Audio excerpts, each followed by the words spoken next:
Página 166. Tema 6. Répteis.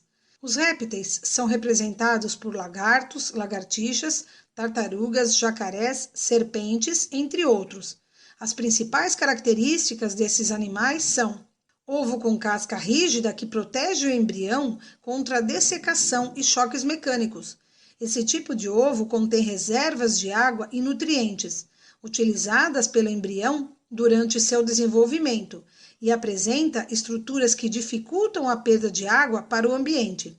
A pele da maioria dos répteis é revestida por escamas ou placas córneas, que evitam a perda de água. São ectotérmicos, ou seja, a sua temperatura é regulada através da temperatura do ambiente. Geralmente são ovíparos com fecundação interna. Os répteis conseguem sobreviver em ambientes secos, porque perdem pouca água pela superfície corpórea, em razão das placas córneas. Assim como seus embriões, devido ao tipo de ovo, a fecundação interna também é importante, já que torna a reprodução independente de água para carregar os gametas. Então, observem a imagem: jacarés, crocodilos e gaviais apresentam focinho alongado, dentes afiados e corpo recoberto de placas córneas, formando uma couraça resistente. Na imagem, nós observamos um jacaré. Página 167. Observem as imagens. Na primeira imagem, nós temos lagartos, como lagartixas, iguanas e camaleões, e serpentes, como a jiboia, da imagem. Tem corpo revestido por escamas. Eles realizam mudas de pele ao longo da vida. Tartarugas, cágados e jabutis apresentam uma carapaça dura, constituída por placas ósseas em volta do tronco. Essa carapaça funciona como proteção contra predadores. Na imagem, podemos observar uma tartaruga verde. Animais venenosos e peçonhentos. Animais venenosos são aqueles que produzem toxinas, veneno, mas não apresentam estruturas para inoculá-las em suas vítimas, ou seja, dependem do contato físico para que essas toxinas sejam liberadas. Esse é o caso de alguns sapos, rãs e peixes. Já animais peçonhentos são aqueles capazes de inocular as toxinas em outros animais. Esses animais possuem estruturas especializadas na introdução da peçonha no organismo da vítima.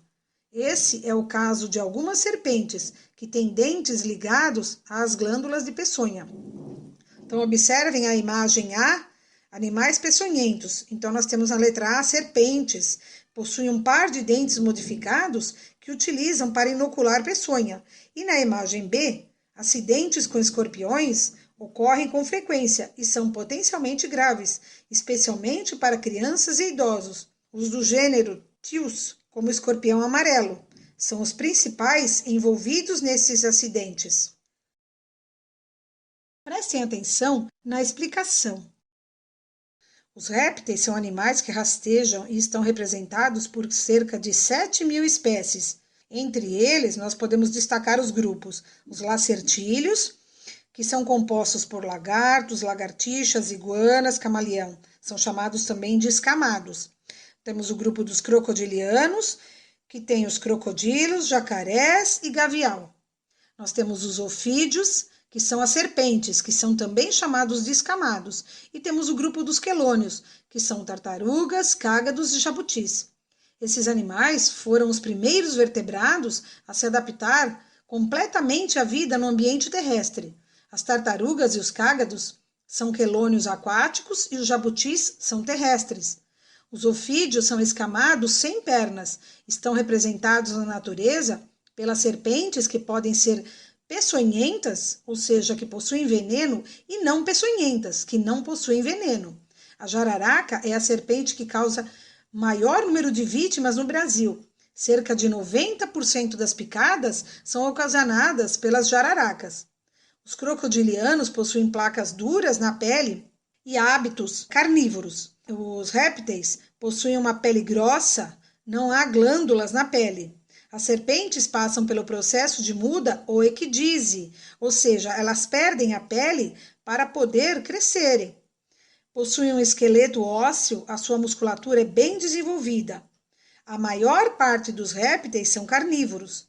O intestino dos répteis termina numa cloaca. O que é a cloaca? É um orifício único para a saída das fezes, da urina e dos ovos. A respiração dos répteis é pulmonar. A reprodução é sexuada. Os répteis eles podem auxiliar no controle de pragas que atacam as lavouras ou os grãos armazenados. As serpentes, por exemplo, alimentam-se de ratos e podem ser utilizadas para controlar a presença de roedores no campo. No entanto, vale ressaltar que o uso dessa forma de controle deve ser realizado depois de estudos cuidadosos sobre a diversidade biológica da região em questão. A aplicação inadequada desse tipo de manejo pode levar a um grave desequilíbrio ecológico. Diversos répteis são utilizados na alimentação humana. Dependendo da cultura local, tartarugas, jacarés, lagartos e serpentes podem compor o cardápio. No Brasil, por exemplo, já existem criações de jacarés com a finalidade de fornecer carne para o consumo. A criação em cativeiro é importante para evitar a caça predatória desses animais. A maioria das serpentes peçonhentas caça à noite e tem entre as narinas e os olhos chamadas fossetas loreais. Por isso, em algumas regiões do Brasil, são denominadas serpentes de quatro ventas. As serpentes não peçonhentas não têm dentes capazes de inocular o veneno pela picada. Algumas possuem veneno, mas este fica nos dentes do fundo da boca e só é injetado como se fosse uma saliva, depois que uma presa já foi abocanhada. Nesse caso, não são peçonhentas, embora sejam venenosas.